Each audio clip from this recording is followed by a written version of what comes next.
Քիմիայի կենսաբանության օնլայն պարապմունքների համար զանգահարել վիդեոյի նկարագրությունում նշված հեռախոսահամարը։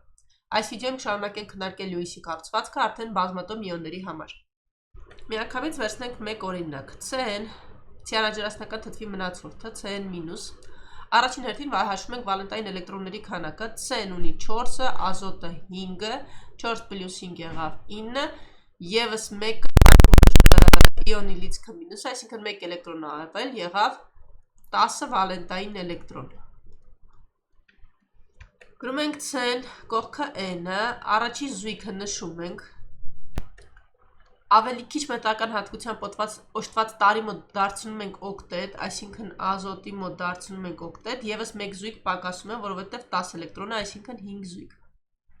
Որպեսզի լրացնի ածխածինը իր օկտետը, եւս 2 զույգ անհրաժեշտ է։ Ազոտը տրամադրում է եւ ունենում ենք հետեւյալ պատկերը։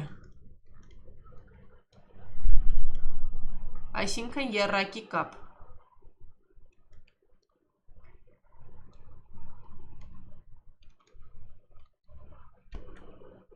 Ահա է Լյուիսի էլեկտրոնային բանաձևը բազմատոմ իոնի համար։ Վերցնենք NH4+-ը, ամոնիումի իոնը, հաշվենք վալենտային էլեկտրոնների թիվը, ազոտը ունի 5-ը, ջրածնից յուրաքանչյուրը 1, այսինքն 4, եղավ 9, բայց պլյուս նշանակում է 1-ը կորցրել, այսինքն 9-ից հանած 1 ստացվում է 8։ Նշում ենք ազոտը, 4 կողքերից ջրածինները, յուրաքանչյուրի հետ 1 զույգ ենք նշում եւ ստացվում է, որ օկտետը լրացավ, այսինքն 8 էլեկտրոն 4 զույգ, 4 զույգն էլ ունենք, վերջ։ Յուրաքանչյուրը 1 քիմիական կապ է։ Այսինքն ազոտը քառավալենտ է ամոնիումի իոնում։ NH4+ ներողություն։ Վերցնենք քլոր O-ը, փորձեք ինքնուրույն գրել, ապա համեմատել։ Քլորի վալենտային էլեկտրոնները 7-ն են, թթվասնինը 6-ը, 6 գումարած 7 եւ գումարած 1 մինուս է 1 էլեկտրոն։ Ստացվում է 14 էլեկտրոն, նույն ինքը 7 էլեկտրոնային զույգ։ Նշում ենք քլորը, նշում ենք թթվածինը։ Թթվածինը ավելի էլեկտրաբացասական տարր է, քան քլորը, եթե նայենք պարբերականում տվյալները կան 3.44 եւ 3.16։ Նշում ենք առաջին զույգը, ապա քլորի օկտետն ենք նշում։ Մնաց եւս 3 զույգ, 1, 2 եւ 3։ Ստացվում է եւ քլորի մոտ է օկտետ, եւ թթվասնի մոտ է օկտետ։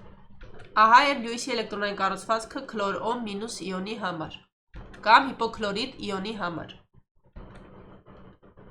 1 զույգը 1 կովալենտային կապն է։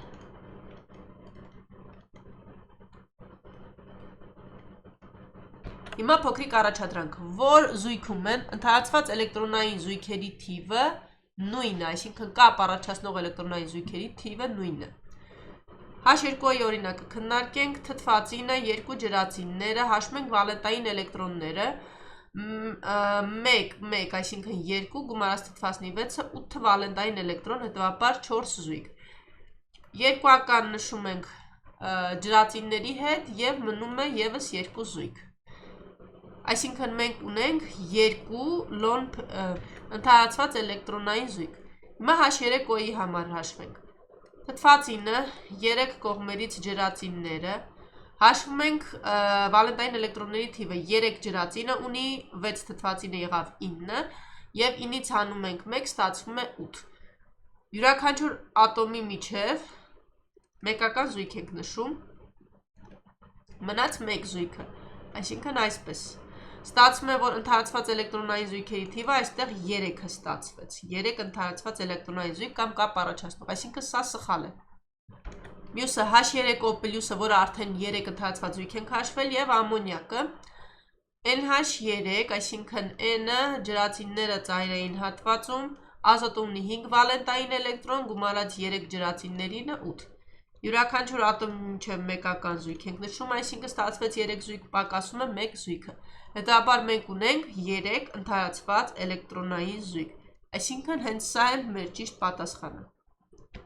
CH4-ի դեպքում գրեք Լյուիսի կառուցվածքը եւ տեսեք, որ 4 ընդհանրացված զույգ է 4 ջրածինների հետ։ NH4+ իոնի առաջացումը արդեն գրել ենք մենք վիդեոյի սկզբնական հատվածում։